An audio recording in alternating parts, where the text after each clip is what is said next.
caught in the streams of life, with the pain and the sorrow. Die oomblik wat 'n mens begin deel met die eie poging en die oomblik wat 'n mens begin om dit neer te lê. En jy besef maar dis die Heilige Gees wat hierdie werk gaan doen.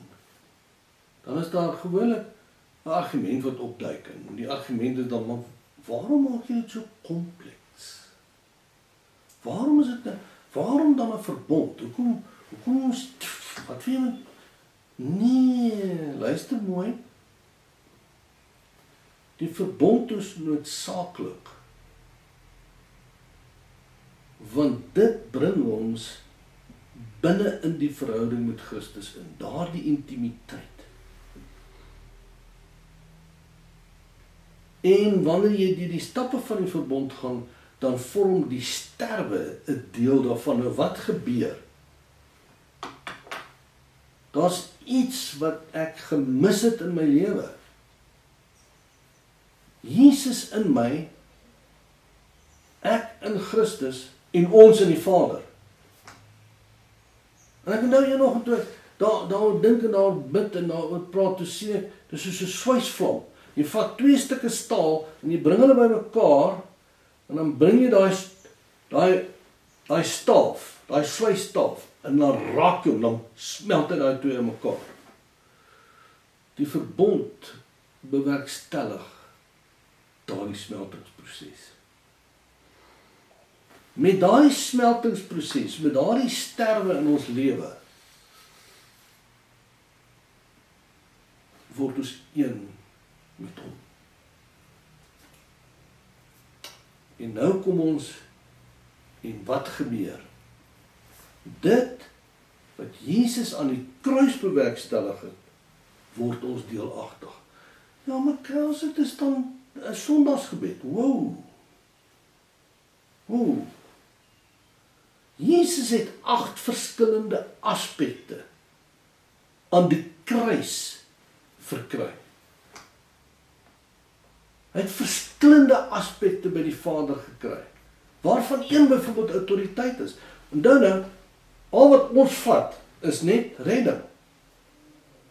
Is net die feit dat hy gedeel het met ons sonde. Maar deur die verbond word ons erfenis deelagtig. En daar's verskillende aspekte binne in hierdie verbondsluiting. Met die eenwording met Christus, wanneer ons deel word van sy dood, dan word dit van ons toegedeel.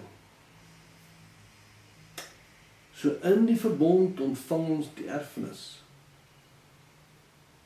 Want ons moet onderskei in 'n voorbeeld van tussen die kragwerking van die Heilige Gees en die autoriteit. Nou kom ek en ek sê, weet julle wat? Die kragwerking kom deur die Heilige Gees. Autoriteit, dis iets anders. Want wat het gebeur? Dit is wat plaasgevind het met daardie snaakse verbond wat gesluit was met Adam. Wat het gebeur? Daar het hulle gegaan. Ons kyk daarna en ons ag dit eintlik nie vir wat dit is nie. Maar eintlik wat daar gebeur het, is die krag van God en die autoriteit van God moet ons onderskei. Die autoriteit van God het hy toegedeel aan Adam. En Satan het dit by hom kom steel. So dis waar ons autoriteit verloor het. Dis waarom Jesus gekom het en hy die autoriteit gaan herwin. Jesus het aarde toe gekom as mens en het hom onderwerp aan God tot die dood. Dis waar hy die autoriteit in die hel geneem het, die sleutels van die koninkryk. Nou sê ek, ons moet baie versigtig wees. Die krag van God is dit wat plaasvind, en dit is die werking van die Heilige Gees. Autoriteit is 'n produk van verhouding. Daar's 'n geestelike divisie. Daar's 'n geestelike divisie wat hier moet plaasvind. Deur die eenwording met Jesus en die onderwerping aan Christus kom die autoriteit. Na mate ons in daardie intimiteit groei en na mate ons daar met hom een word, en dit bly steeds 'n proses nadat ons die gebed gedoen het. In daardie mate loop ons in autoriteit. Hier is 'n belangrike ding wat ek vir julle wil vertel, en baie wat vir my geweldig opgeval het. Op 'n stadium in my lewe, en ek het al melding daarvan gemaak, het ek geweldig baie gekyk na hierdie nadoodse ervarings. En dit was my verskriklik interessant geweest. Weet julle, een van die goed wat my opgeval het, is elke persoon wat met Jesus daar 'n ontmoeting het, ervaar sy liefde. Elkeen van hulle. Hy's 'n moslim, hy ervaar sy liefde. Hy's 'n boeddhist, hy ervaar sy liefde. Daai ou wat stikkend daar aankom, 'n alkoholist, 'n verslaafde aan dwelms, die oomblik wat hy Jesus ontmoet, en hy ervaar daai liefde, dan verander sy lewe. Die oomblik wat die skepping God ontmoet, is daar verandering. Jy sien, ons beperk dit en bepaal dit tot ons genesing. Ons gaan en ons word siek en dan soek ons die Here met 'n seer hart en dan genees hy ons en hy raak ons aan en dan gaan ons maar net weer aan. Dis nie dit nie. Weet julle wat? Jesus kan kom en hy kan ons genees. Jesus kan kom en hy kan deur al ons goed sny. Wat ek daarmee bedoel, as hy vat al die blokkades uit die pad uit, raak jou aan en genees jou. Weet jy hoekom? Om jou te wys hoe lief is hy vir jou. Dat nie teenstaande enige iets wie jy is en wat jy is en wat ek... Luister mooi, hy wil vir jou wys hoe lief is hy vir jou. En dan begin jy die liefde soek. Maar dit gebeur nie. Dit gebeur. Waarom? Want ek kan die ervaring wat ek gehad het, toe die Here my aangeraak het op 'n stadium en my 'n kragdadig genees het van een van 'n heupprobleem. Ag, ek het al gaan my lewe daaraan. Ek het die sondagsgebed gebid, ek was fine. Creation is being touched by its creator. That takes a change of heart. En dan vlug die demone. En dan sit ons en ons sê vir onsself, maar luister, wow, stop die katel net hier. Wag, stop. Ek het dan na sondagsgebed gebid. Ek het dan tot bekering gekom. Ek het daai gebed gebid en ek het Jesus aangeneem. Dit is regtig 'n geweldige problematiese vraag. En geweldig daarmee gesukkel. Dit was maande gewees dat ek daar gebid het. Ek kon nooit regtig verstaan wat dit is nie, want wil jy regtig vir my sê die dag toe ek my sondagsgebed gebid het, Jesus aangeneem het, nou het ek gesterf. Ek het nie gesterf nie. Ek het my eie ding gedoen. Ek het my eie lewe gelei. Ek het 'n prentjie van my lewe gehad. En ek het daai in 'n prentjie geleef. En ek werk al my plannetjies uit, wat ek doen en hoe ek gaan maak en wat ek hiermee doen en hoe dit gaan doen. En dan bid ek sodat die Here daai prentjie van my uitwerk. En wie wat hy doen het ook. Dis die punt. Met ander woorde, daar moet 'n sterwe wees. Maar die sterwe dink ek kom nie so duidelik uit nie. Nou wat is die issue daarvan? Weet julle wat het ek gekry? Die sondagsgebed is 'n verloving. Nou mooi luister. Nou ja, ek moet tog net hierdie vir julle baie mooi wys. Kyk nou net, met ander woorde, as ons gaan kyk na wat gebeur, kyk 'n bietjie, gaan soek daar saam met my, en dis ook my graag, dis ook my nie skriffies uitdeel, jy weet, uitdruk nie. Kyk nou Hosea. Hosea is daar aan die einde half van die Ou Testament, en ek wil so 2 gedeeltes net vir julle wys, om hierdie begrip tuis te bring. In Hosea 2 vers 19, nou ek lees uit die Engels uit, nou sê, I will betroth you to me forever. Betroth you to me forever. Yes, I will betroth you to me in righteousness and justice and steadfast love and in mercy. Daai betrothal is vir my die verloving.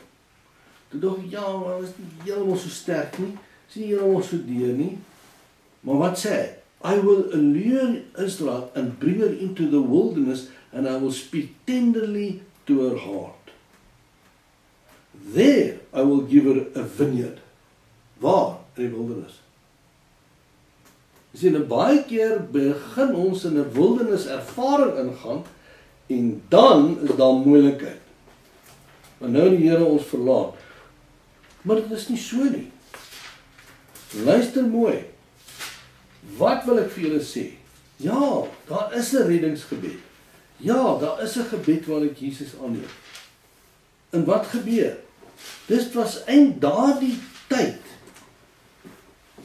is eintlik die tyd wat ek groei in my liefde, want die punt bly staan. Dit gaan oor die liefde. In Jeremia 2 vers 2 lees ek vir julle die volgende.